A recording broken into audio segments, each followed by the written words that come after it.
Hoje nós vamos encerrar Atos capítulo 12 e caminhar nos 3 primeiros versos de Atos capítulo 13. Então, se você puder, abre tua Bíblia em Atos capítulo 12.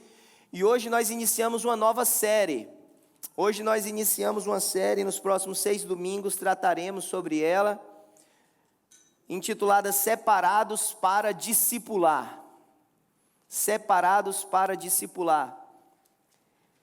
E nós vamos tratar, hoje é culto de missões, nós vamos hoje tratar da igreja como uma plataforma de envio, como uma plataforma de lançamento. A igreja é um local de envio. Porque Atos 13 é conhecido como o texto que abre, Bruninho, a primeira viagem missionária do apóstolo Paulo. E Atos 13:14 descreve ou narra essa viagem missionária. E a gente sempre ouve essa ideia da viagem missionária de Paulo, Mauro. E essa semana, quando mergulhava nesse texto, começa a entender que é uma viagem missionária de uma igreja. Que Paulo, na verdade, ele não fazia nada a despeito de um corpo que o auxiliava, que o ajudava. E a gente está saindo, então, de uma análise sobre o fator Antioquia, quando nós vimos que, depois da morte de Estevão, a Bíblia vai narrar que alguns irmãos chegaram em Antioquia e lá acontece uma plantação de igreja. A igreja lá começa a crescer, a palavra de Deus começa a se espalhar, e um homem chamado Barnabé vai até Antioquia, trabalha lá para o avanço do evangelho, chama Paulo para esse lugar, e Paulo e ele discipulam pessoas, investem em pessoas, ensinam a palavra de Deus. E aí talvez aqui agora vocês começam a lembrar um pouco do que a gente falou, porque houve uma profecia sobre uma fome que haveria de chegar, Vanessa. E aí a igreja em Antioquia então faz uma coleta e envia dinheiro para a igreja em Jerusalém. E quem vai, e a gente falava sobre as mãos que carregavam, quando Deus usa as nossas mãos. E as mãos que carregam então essa oferta, a gente viu lá no finalzinho do capítulo 11, Paulo e Barnabé, então, são enviados.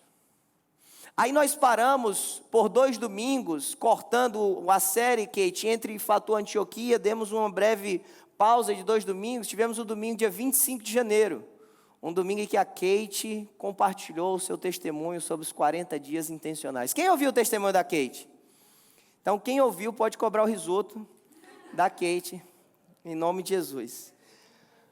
O PGM está cobrando. Esse dia eu estou fazendo um movimento de visitação dos PGMs. Então me avisa qual vai ser esse dia aí, que coincidentemente eu vou lá visitar nesse dia.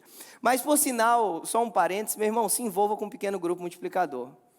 Quem está sendo abençoado pelos pequenos grupos multiplicadores? Se você não está participando do pequeno grupo multiplicador, você que é membro da nossa igreja, você está perdendo uma parte importantíssima da vida da nossa igreja. Se você está nos visitando aqui, quer entender o que é PGM, pastor, fala com a gente no final, a gente quer te conectar. Nós hoje temos 5 pequenos grupos, funcionando em diferentes lugares, em diferentes dias e horas, tá? E nós vamos multiplicar, amém? Vai chegar esse momento, está mais perto do que os irmãos imaginam. Mas no dia 25, Kate, a gente começou a fazer uma análise então, sobre aquele cenário onde a perseguição se instaurava na igreja, e Tiago morre, Pedro, obrigado Egésio, que Deus te abençoe em nome de Jesus, e Pedro é preso. E aí domingo passado nós encerramos esse lugar onde a igreja estava lá orando, Pedro é solto, e nós vimos tudo isso. Atos capítulo 12 então, a partir do verso 19, algumas Bíblias, por exemplo, eu estou lendo a NVI, ela vai partir o verso 19 ao meio. E essa segunda parte, então, do verso 19, a palavra de Deus diz o seguinte: depois Herodes foi da Judéia para Cesareia, e permaneceu ali durante algum tempo. Ele estava cheio de ira contra o povo de Tiro e Sidom, contudo, eles haviam se reunido e procuravam ter uma audiência com ele. Tendo conseguido o apoio de Blasto, homem de confiança do rei, ou algumas Bíblias vão dizer um camareiro do rei, pediram paz, porque dependiam das terras do rei para obter alimento. Verso 21, no dia marcado, Herodes, vestindo seus trajes reais, sentou-se em seu trono, e fez um discurso ao povo, e eles começaram a gritar: é voz de Deus e não de homem. Verso 23, visto que Herodes não glorificou a Deus, imediatamente um anjo do Senhor o feriu, e ele morreu comido por vermes. Verso 24, se estamos surpresos com o verso 23, verso 24, entretanto, a palavra de Deus continuava a crescer e espalhar-se, amém? Pode ser mais forte, meus irmãos, amém? Amém. Verso 25, terminando a missão, Barnabé e Saulo voltaram de Jerusalém, levando consigo João, também chamado Marcos. E aqui a gente encerra aquela oferta que tinha sido enviada lá no capítulo 11, pelas mãos de Barnabé e Saulo. Meus irmãos, quando a gente lê esse texto e a gente vai encerrar essa narrativa, o que eu preciso te falar, e talvez pareça tão óbvio, mas a gente lê a palavra de Deus e a gente fica encantado, é que a obra de Deus ela é imparável. A obra do Senhor é imparável, homem nenhum, trono nenhum pode parar a obra que está na mão do Senhor. A irmã Cleide falou isso, Ele é o dono da obra. Eu e você não podemos parar. Ora, Herodes então senta no seu trono. Tiro e Sidom dependiam do alimento, dependiam da comida, e estabeleceram paz com Herodes, vai dizer: não faz isso não bota essa taxação na gente aí não. Diminui, porque havia essa dependência. E toda vida que eu e você começamos, Diegão, a fazer alianças com coisas temporárias, nós estamos perdendo a oportunidade de vivermos debaixo de uma aliança com Deus. Tiro e Sidom se aliançaram com um trono temporário. Tiro e Sidom se aliançaram com alguém que tinha um poder humano. Quem é o dono da terra? É o Senhor. E aí Herodes chega e ele vai, e os comentaristas são unânimes em dizer que ele vestia uma capa prateada, pastor Carlos. E diz que o sol, ao bater nessa capa, brilhava, e começaram a dizer: é um Deus. Isso não é voz de homem, isso é voz de Deus. E a Bíblia diz então, porque ele se ensoberbeceu, porque ele foi orgulhoso, porque ele não glorificou a Deus, ele pensou: eu sou o cara. O poder está na minha mão mesmo. E eu acho maravilhoso o que a gente acabou de ler, verso 23, porque diz que ele estava no seu trono, e diz que o anjo do Senhor tocou, e ele morre comido de vermes. Corroborando com essa narrativa de Lucas que escreve Atos dos Apóstolos, isso que nós estamos lendo agora, Flávio Josefo, um historiador do primeiro século, ele vai dizer que foram 5 dias de dor e angústia, morrendo de dentro para fora, sendo comido nas suas entranhas. Herodes foi vendo todo o seu poder, toda a sua fama se desvanecer, e ele foi atrofiando e morrendo. Só que a Bíblia vai falar, verso 24, a obra do Senhor, ou a palavra de Deus, fazia um movimento contrário. E eu e você precisamos depender do Senhor, viver confiantes de que essa obra do Senhor é imparável. Quando Pedro estava preso, a igreja orava, a igreja não se voltava às circunstâncias. Quando estava difícil, a igreja primitiva buscava mais o Senhor. E que eu e você não olhemos para as circunstâncias e achemos que nós temos que nos aliançar com Tiro, Sidom, Herodes, porque são tronos temporários. Quem tem o trono eterno é somente um, é o Senhor Jesus Cristo. E ou nós estamos aliançados com Ele, com o dono de todas as coisas, ou nós estamos contra Ele, não tem meio caminho. Eu e você precisamos nos concentrar naquilo que é eterno. Olha a bênção, no capítulo 12 nós lemos que o anjo do Senhor soltou Pedro. Agora o anjo do Senhor fere Herodes. Nós queremos ser soltos ou nós queremos ser feridos? Parece, meu Deus, terrível demais. Pastor, não prega isso não, em nome de Jesus. Mas é porque quando a gente olha esse cenário, meus irmãos, olhando pela nossa ótica espiritual, todos nós passaremos pelo julgamento. A Bíblia diz em Hebreus que ao homem está destinado morrer uma só vez, vindo depois disso Não, alguns aqui sabem, eu creio nisso em nome de Jesus. Ao homem está destinado morrer uma só vez, vindo depois disso É porque não é é entendi. Os irmãos, sem regionalismo, né, pastor?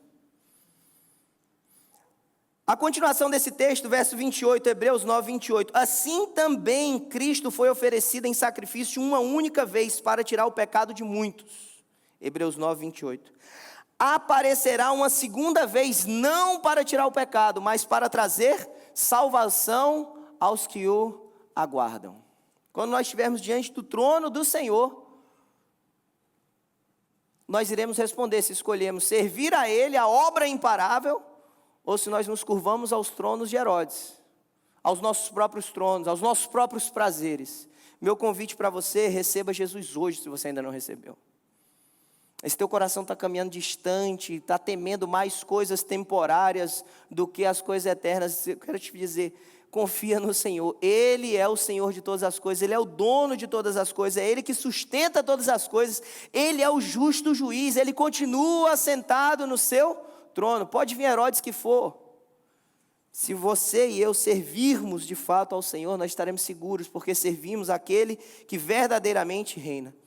John Piper, ele vai dizer, se estamos com Jesus, nós ganhamos. Conta é simples. Se estamos com Jesus, ganhamos. Se nos opusermos a Ele, nós perdemos. Não tem como se opor ao Senhor. Você não vai conseguir destituí-lo do seu trono. A pergunta então é de que lado você está? Quem aqui é do tempo do rebanhão? Alguém conhece rebanhão? Eu já ouvi falar. Então, é que na verdade o Eli Soares, ele gravou um CD Memórias, que ele visita hinos antigos, e foi daí que eu conheci. Mas o rebanhão tinha uma música que Carlinhos Félix cantava, que diz, de que lado você está, de que lado você quer ficar. E basicamente era dizendo, olha, não se ganha a vida, não se acende a luz do sol nos 220 volts dos palácios de Brasília. Não são os tronos humanos. Não é a Casa Branca, não é o Congresso, não é Brasília, nada disso manda na nossa vida. Nós estamos debaixo do poder e da autoridade de Jesus. Começa lá. Ah, pastor, então a gente pode sair fazendo tudo errado? Não. Se você começar lá, você vai fazer as coisas certas. Descansa o coração, honra ao Senhor, serve ao Senhor. A obra é do Senhor. Não é a tua fama, não é o teu nome, não é o teu poder, não é aliança errada, temporária, não é trono humano. É o trono divino. No seu trono, Herodes foi atacado pelo anjo do Senhor. Quase que se o Senhor fosse um Deus orgulhoso, que não é, dizendo assim, quem manda aqui sou eu. A obra do Senhor ela é imparável. Nós precisamos lembrar, sabe, irmãos, quando a gente olha para a igreja primitiva, a gente precisa ser lembrado que nada do que eles viveram foi atípico, digam. Não, isso é coisa lá, pastor, lá do primeiro século. Não, se eu e você nos posicionarmos assim, nós viveremos também uma vida que agrada ao Senhor. Só que aí começa então o capítulo 13. E o capítulo 13 então começa dizendo, olha, na igreja de Antioquia, porque agora lembra, Barnabé e Saulo voltaram de Jerusalém, entregaram as ofertas, voltaram para Antioquia, agora trouxeram João Marcos também. E aí capítulo 13 diz, na igreja em Antioquia, havia profetas, havia mestres, Barnabé, Simeão, chamado Níger, Lúcio de Cirene, Manaém, que fora criado com Herodes, o tetrarca, e Saulo. Enquanto adoravam o Senhor, enquanto adoravam aquele que reina no trono eterno, jejuavam, disse o Espírito Santo, separem-me Barnabé e Saulo para a obra que eu os tenho chamado. E assim depois de jejuar e orar, impuseram-lhe as mãos e os enviaram. Ah, meu irmão, que o Espírito Santo ministre ao nosso coração, que você saia daqui cheio de alegria, cheio de confiança no Senhor, cheio de decisão por Deus. Viva uma vida para o Senhor em nome de Jesus. Decida pelo Senhor hoje. Porque nós estamos falando então agora compreendendo que essa obra é imparável. O Senhor da obra imparável decidiu usar a sua igreja, a sua noiva. Deus poderia agir com os anjos o tempo todo, sim ou não? mas nos chamou, nos escolheu. E a obra do Senhor, então, passa pela igreja local. Ela não pertence à igreja local, porque o dono da obra é o Senhor. Mas o Senhor confiou a nós, a sua igreja, o avanço da sua obra. E quando a gente olha então a Bíblia, e Atos vai sempre dizendo isso, como o Senhor foi conduzindo homens e mulheres para o avanço da sua obra. E aí lá em Antioquia, então, tinha essa igreja que, meu Deus, parecia nós aqui, gente de todo lugar. De Fortaleza aos outros lugares do Brasil. Melhor lugar do Brasil. Se você tem saudade da sua terra, eu também tenho da minha, meu irmão. Mas olha a diversidade que era a igreja de Antioquia. Barnabé e você sabemos, Atos 4 já mencionou que Barnabé era um judeu. Um levita, portanto, um homem da tribo de Levi. Levi! Gente, deixa eu fazer. Meu Deus, eu estou ficando quase desconcentrado. Irmãos, a Letícia e o Vinícius vão ter um menino. Amém? Glória a Deus. Não, vamos celebrar direito, gente, pelo amor de Deus. Emerson, não foi pela sua chegada não, Emerson. Menino. E vai chamar Levi. Lê de Letícia, Vi de Vinícius, juntou e fez Levi. Que casal. Gostei, gente.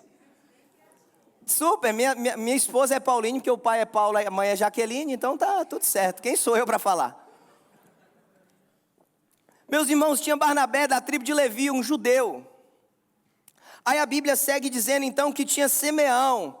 Simeão que ele recebeu um apelido romano. Simeão também chamado Níger. Então ele convivia talvez em círculos romanos, ele cresceu talvez numa outra cultura diferente do Barnabé. Aí a Bíblia segue dizendo que tinha Lúcio de Cirene. Alguns comentaristas, eu não caminho nessa direção, mas vão imaginar que era até o próprio Lucas que está escrevendo esse texto. Mas tinha um outro que veio de um outro background, que veio de uma outra região. Já está lá no norte da África. Você tem Manaém, que foi criado por Herodes, o tetrarca. Alguém que agora tinha um convívio social alto, com a alta sociedade política e social daquele lugar, do Império Romano. Você tinha Saulo, que 2 dias atrás estava matando essa galera aqui toda. E essa é a beleza da igreja, porque quem nos une é o dono da obra, quem nos une é Cristo. Nós somos diferentes mesmo, nós viemos de diferentes lugares, nascemos em diferentes lugares, aprendemos diferentes coisas, temos diferentes culturas, mas há uma cultura do reino que nos une, há uma pessoa que nos une, a pessoa do Senhor Jesus Cristo, há o Espírito Santo que vai trabalhando na minha e na tua vida, e vai botando a gente, que é tudo diferente, num lugar comum, dizendo amem-se, porque através do amor vocês serão reconhecidos como os meus discípulos. Nós vimos hoje, essa semana, no pequeno grupo multiplicador. João 13, 34, 35. Novo mandamento eu dou para vocês. Amem uns aos outros, como eu vos amei. Porque vocês serão reconhecidos como os meus discípulos se vocês amarem uns aos outros. Essa é a beleza do corpo. Tem espaço para mim, tem espaço para você, se estivermos debaixo do senhorio e do governo do Senhor Jesus Cristo. Essa semana nós falamos no pequeno grupo multiplicador como nós precisamos uns dos outros. Como a gente precisa caminhar junto. Meu irmão, como Paulo precisava do Barnabé. Como Paulo, que ia resolver tudo, talvez jamais brabo, precisava desse homem Barnabé gracioso, o encorajador, o consolador. E assim o Senhor vai nos botando juntos, porque nós precisamos uns dos outros. Só que há algo maravilhoso que esse texto também revela. A bem da verdade, temos 5 nomes: Barnabé, Simeão, Manaém, Lúcio, Saulo. Desses 5 nós sabemos um pouco sobre 2, mais sobre 1. Nós sabemos um pouco sobre Barnabé, sabemos mais sobre Saulo. Eu te pergunto, quem é Manaém? Se você não sabe, comentaristas também não sabem. Quem é Lúcio de Cirene? Tem discussão. Quem é Níger? Simeão, também chamado de Níger, não temos informação. O que eu sei é que eles foram usados pelo Senhor para o avanço da obra de Deus. Não importa. Não é sobre a minha fama, a sua fama, não é sobre o meu nome, sobre o seu nome, é sobre o nome do Senhor. Nós só queremos dizer, Senhor, usa-nos. Usa-nos. E aí o verso 2 começa dizendo então, enquanto eles adoravam o Senhor, enquanto esses homens adoravam o Senhor.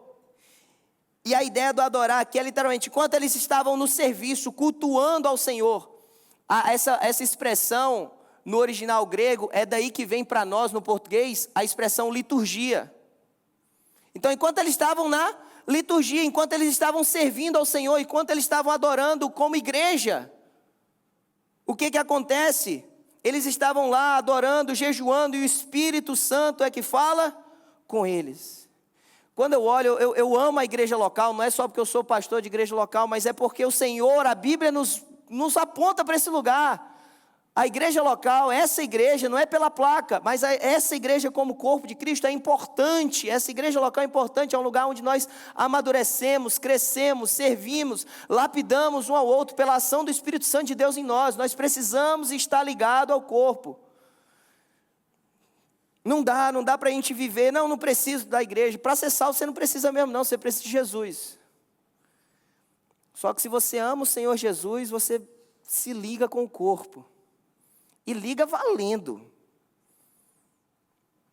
E vem abraçar o corpo de Cristo mesmo, porque a própria palavra nos assegura que Ele nos fez com dons, derramou sobre nós o seu Espírito, e que é na edificação mútua que o corpo cresce. Cada um exercendo a sua função. Por que eu digo isso? Porque esses homens estavam servindo a igreja, estavam cultuando ao Senhor. E a Bíblia vai nos lembrar que qualquer coisa que a gente fizer, quer comais, quer bebais, a gente faz tudo para a glória do Senhor. Colossenses 3:23 vai dizer que tudo que nós fizermos, nós devemos fazer de todo o coração, como para o Senhor e não para homens. Essa igreja não é sobre ninguém, é sobre o Senhor.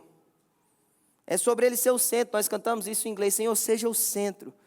E eu gosto muito dessa canção, porque ela começa dizendo, talvez a gente tornou isso complicado demais. A gente precisa voltar às coisas simples. E aí ele traz esse paralelo de Marta e Maria, dizendo, Senhor, me ensina quando eu tenho que estar te servindo, e quando eu tenho que estar aos teus pés. E é o Senhor que vai operando. É o Senhor que te chama para a obra dele. Quando o Espírito Santo, verso 2 de Atos 13, fala, disse o Espírito Santo, separem-me, Barnabé e Saulo, para a obra que eu tenho chamado. Essa expressão no original obra é literalmente a ideia de negócios, aquilo com que a pessoa está ocupada. Lembra que o Senhor Jesus, quando ele vai ao templo, ainda criança, Maria volta preocupada, dizendo, Jesus, você não se preocupa não, a gente estava aqui preocupado contigo, correndo aqui para todo lado, já briguei com José, que ele te deixou sozinho. E aí Jesus diz, por que você está preocupada? Você não sabia que eu devo cuidar dos negócios do meu pai? Em inglês é literalmente isso, my father's business. Das coisas do meu pai, da obra do meu pai. Minha pergunta então para você é o que ocupa a tua vida? São os negócios do teu pai? Porque às vezes nessa correria, especialmente aqui nos Estados Unidos, a gente pode chegar num lugar de que parece que a obra de Deus está atrapalhando os nossos negócios. Inverteu, você está no trono com Herodes. Ou a obra do Senhor impulsiona a tua vida, ou uma hora essa conta chega. Quando essa conta chegar, vai ser pior, meu irmão. Aproveita da graça e da misericórdia que está sobre sua vida. Você está respirando? Tem graça e misericórdia, tem perdão. Porque ao homem está destinado a morrer uma só vez. Vindo depois disso, o juízo. Depois de morto não adianta. Jesus, agora eu vou cuidar das tuas coisas. Não, já foi. Espírito Santo diz: separem esses 2 homens para os meus negócios, para a minha obra, para o meu business, para o que eu tenho para fazer para eles, ou o que eu tenho para eles fazerem para mim, o que é anunciar o Evangelho. Por isso que a gente está falando de missões. Missões não é só a gente mandar o recurso, não é só a gente treinar o pastor Kleber, é nós nos importarmos com os negócios do Pai, e usarmos as nossas vidas, a minha e a sua vida. Ah, pastor, mas eu não tenho tempo. Então vamos ler de novo o verso 2, que o verso 2 não diz que foi enquanto eles estavam parados, não. Não foi quando ele foi demitido, não foi, né? Enquanto adoravam o Senhor e jejuavam, o Espírito Santo falou: separa para mim. Se a gente estiver esperando ficar desocupado para servir o Senhor, nós estamos errados. Sim ou não, irmãos? Já dizia a canção das crianças: Deus não quer preguiçoso. Deus não quer a obra dele feita só quando o tempo? A gente tem que aprender com 3 palavrinhas de novo, de volta. Deus não quer preguiçoso em sua obra. Não, Senhor, não dá não. Não tenho tempo não para o Senhor. Essa semana eu vou porque foi mais tranquilo. Meu irmão, é no sacrifício mesmo. Mas não para homens, entendendo que é para o Senhor. O Espírito Santo então diz: separa, coloca a parte para um propósito. Não é assim, separa para excluir, não. Separa ali porque tem uma função especial. É separar com um propósito. Essa é a ideia da expressão original. Separar com um propósito específico. Separa para mim. E aí quando eu lia essa ideia do separar, e lembra, separa para mim Saulo e Barnabé. Essa expressão, irmão Jefferson, a respeito da vida de Saulo ou Paulo, como você queira, ela aparece 3 vezes na vida dele. A primeira vez aparece quando ele nasce. Gálatas 1,15 diz o seguinte: quem escreveu Gálatas? Apóstolo Paulo. Mas Deus me separou desde o ventre materno e me chamou por sua graça. Ele está dizendo: eu fui separado, eu nasci com um propósito. Romanos 1:1 vai falar também o apóstolo Paulo escrevendo sobre essa ideia de ser separado. Agora no momento da sua conversão ele diz: Paulo, servo de Cristo Jesus, chamado para ser apóstolo, separado para o evangelho de Deus. E agora no capítulo 13 de Atos, no verso 2, que vai dizer: separem para mim Saulo. Eu quero com essa ideia te encorajar, me encorajar, nos encorajarmos. Você nasceu com um propósito. E é o Senhor Jesus que te dá todo o significado da tua vida. Render a sua vida para Ele, então, é reafirmar: Senhor, o Senhor me fez para isso, eu entrego a minha vida para o Senhor, para viver o que o Senhor me separou para viver. É dizer: Senhor, a conversão, Senhor, me entrego minha vida para Ti. Se o Senhor me criou com um propósito, é no Senhor que eu vivo esse propósito. E aí quando nós estamos envolvidos na obra, quando nós estamos servindo o reino, quando nós estamos servindo ao rei, quando nós estamos servindo através de uma igreja local, o Senhor vai limitando ainda mais nossa ação. Ele vai dizendo: foi para isso aqui mesmo que eu te criei. Porque o Senhor deu diferentes dons para nós, e a gente não está aqui querendo todo mundo fazer a mesma coisa. Nós estamos querendo cumprir especificamente o que o Senhor nos criou para viver. Quem está comigo, amém? Você quer viver alguma coisa diferente do que Deus tem para ti? Não. Então diz: Senhor, eu fui separado para ti, desde o ventre da minha mãe. Quando eu conheci o Senhor, aí tudo começou a fazer sentido. Aí eu comecei a entender que na verdade era a vida mesmo que eu devia ter vivido desde que nasci. Só que eu nasci debaixo do pecado, então eu precisei aceitar Jesus Cristo, e agora eu vivo com alegria o que o Senhor me criou para viver. E à medida que você vai servindo, enquanto serviam, jejuava, orava, o Senhor vai dizendo: e dentro do meu corpo, essa é a tua função. Sirva ao Senhor em nome de Jesus. Eu e você fomos separados.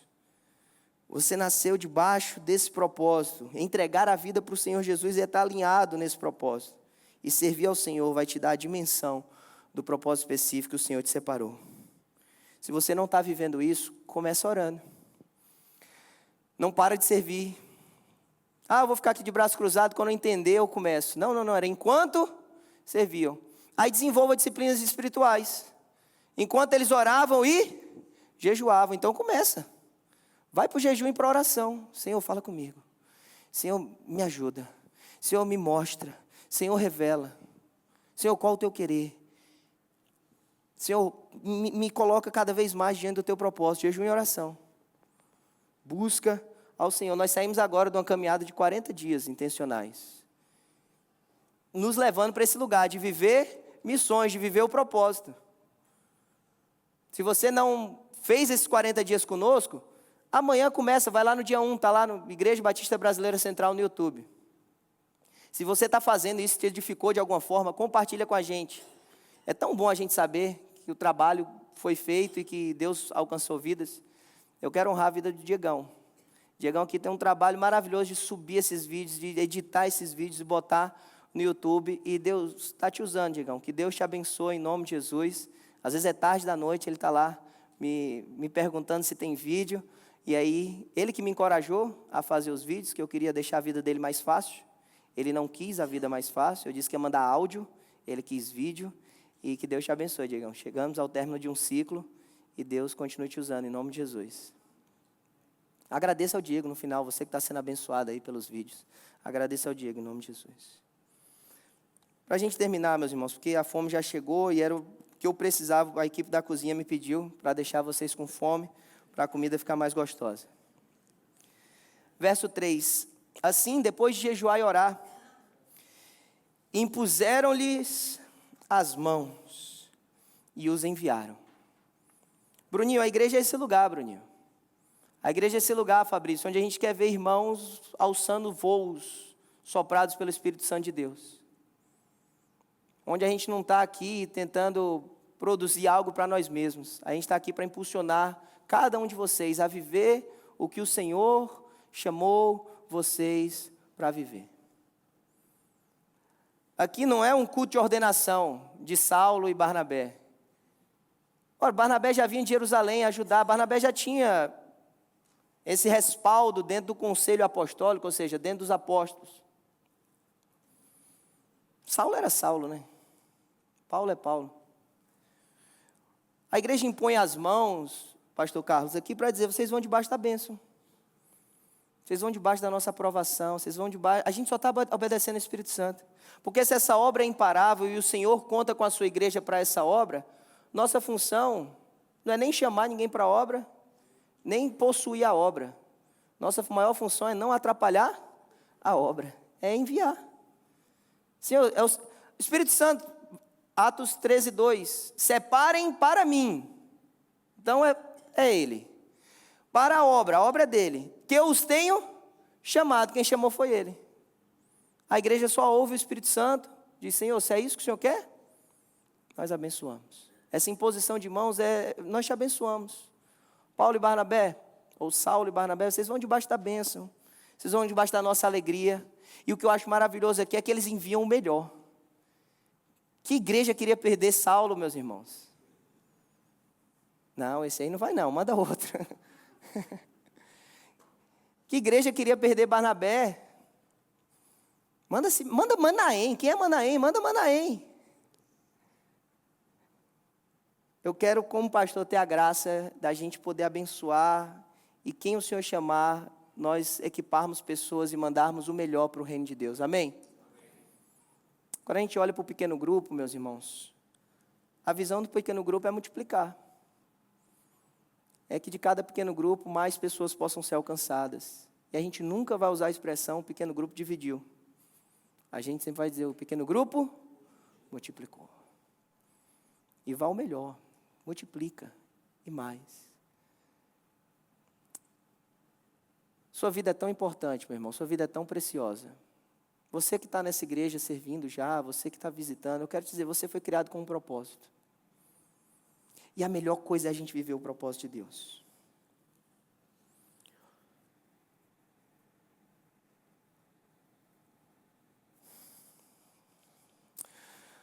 O Senhor me chamou em 2012 para o ministério pastoral. Muitos já sabem meu testemunho aqui, mas eu entendi, eu nunca tive dúvida do meu chamado. Só que eu disse, não, Deus, eu não vou. Em 2018 eu respondi. Eu disse, Deus, eu vou. 6 anos de briga com Deus, enfim. Só que a obra dele é imparável. Aí mandou o anjo ferir, é melhor aceitar, né? De 2018 para 2024, vai mais 6 anos, tá certo, Mauro? Você que é um cara bom de... Tá certo, Emerson? Então, 6 anos eu passei negando o Senhor. 6 anos depois eu respondi o Senhor. Dos 6 anos que eu respondi o Senhor, meus irmãos, em todas as áreas, isso aqui não é prosperidade não, tá, gente? Quem me conhece sabe que eu não vou nem perder tempo me justificando. Mas o Senhor me abençoou em todas as áreas da minha vida, em 6 anos, o que eu passei 6 anos resistindo à vontade dEle. Eu atrapalhei os planos de Deus? Não, Ele vai avançar a obra dEle a despeito de mim. Quem perdeu nessa equação? Eu. Só que Deus faz infinitamente mais. Lembra que a gente falou? Cadê o Luciano? Né? Lembra que a gente falou? Deus faz infinitamente mais. Então, Deus me deu a graça de ter a família maravilhosa que Ele tinha para mim, pastorear a igreja que Ele tem para mim, cuidar do povo que Ele me deu a graça de cuidar e viver o que Ele me deu a graça de viver. Porque a despeito da nossa resistência, a graça e a misericórdia do Senhor está lá e trabalhando em nós. O que eu quero dizer com isso? Não está nem planejado compartilhar meu testemunho. É que responder o Senhor é muito melhor. Tua vida vai caminhar de uma forma tão maravilhosa. Para de resistir. Para de criar alternativas. Obedeça ao Espírito Santo de Deus. Separa para mim esses homens para a obra. Eu quero dizer, você foi separado para viver para Deus em nome do Senhor Jesus. Obrigado por ter acompanhado essa mensagem até o final. Se ela te edificou, nos deixa saber aqui através dos comentários ou encaminha essa mensagem para outras pessoas, para que elas também possam ser edificadas em nome de Jesus. E nós temos um pedido a te fazer. Se inscreve aqui no nosso canal, vai lá agora e se inscreve aqui no nosso canal, ativa o sininho das notificações, assim você sempre será informado quando a gente subir algum conteúdo aqui de pregação da palavra de Deus. Nosso desejo, nossa oração é sermos canal de bênção na tua vida. Que Deus te abençoe, em nome de Jesus.